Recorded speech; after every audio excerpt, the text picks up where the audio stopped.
Kung tunay na kayo ang wikay, mamamalagi sa pananampalataya, if you are really going to continue in faith, nababaon, matitibay, di makilo sa pag-asa sa kay Brother Eli. Hindi po. Ang tao namamatay, nawawala. Maaari pong bukas makalawa, sa ilang panahon, mawala ako.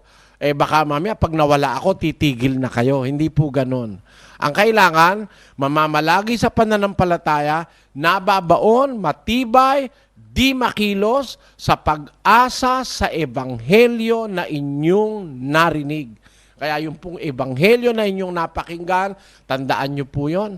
Mawawala po kami, pero yun, mananatili. Ang salita ng Diyos, mananatili hanggang sa mawala ang langit at ang lupa.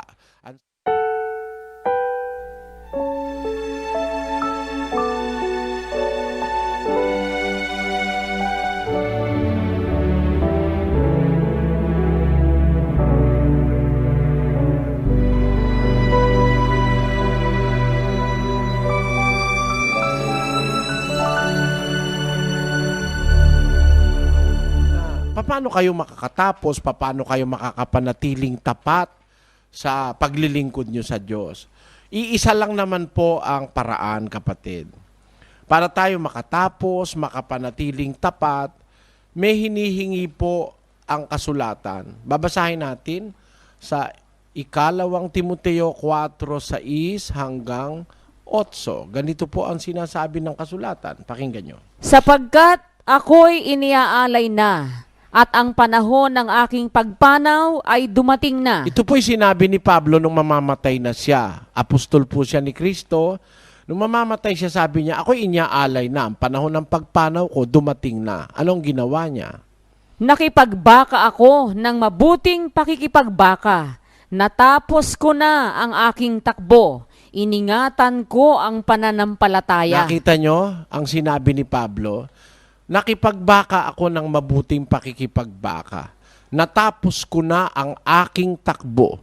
Iningatan ko ang pananampalataya. Yun po ang mahalaga, kapatid. Yung maingatan yung pananampalataya. Sabi nga sa English, kung babasahin po natin yan, I have fought a good fight. I have finished my course. I have kept the faith. I have fought a good fight. I have finished my course. I have kept the faith. So, ang pinakamahalaga po, kapatid, para matapos mo, maingatan mo pananampalataya. To keep your faith. Paano po ba ang pag-iingat ng pananampalataya, kapatid?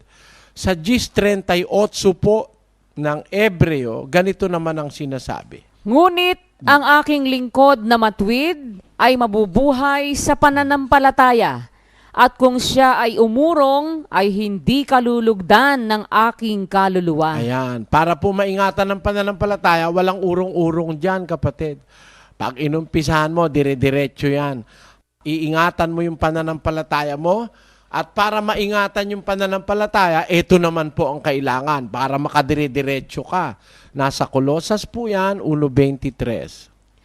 Kung tunay na kayo'y mamamalagi sa pananampalataya, na nababaon at matitibay at di makilos sa pag-asa sa ebanghelyo na inyong narinig. Ayon, sa ebanghelyo po kayo mag-foundation.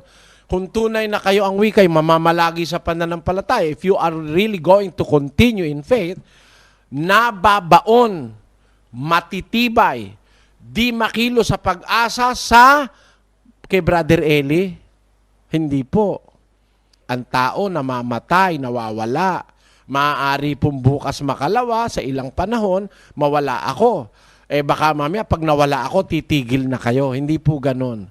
Ang kailangan, mamamalagi sa pananampalataya, nababaon, matibay, di makilos sa pag-asa sa ebanghelyo na inyong narinig. Kaya yung pong ebanghelyo na inyong napakinggan, tandaan nyo po yon. Mawawala po kami, pero yon mananatili. Ang salita ng Diyos, mananatili hanggang sa mawala ang langit at ang lupa.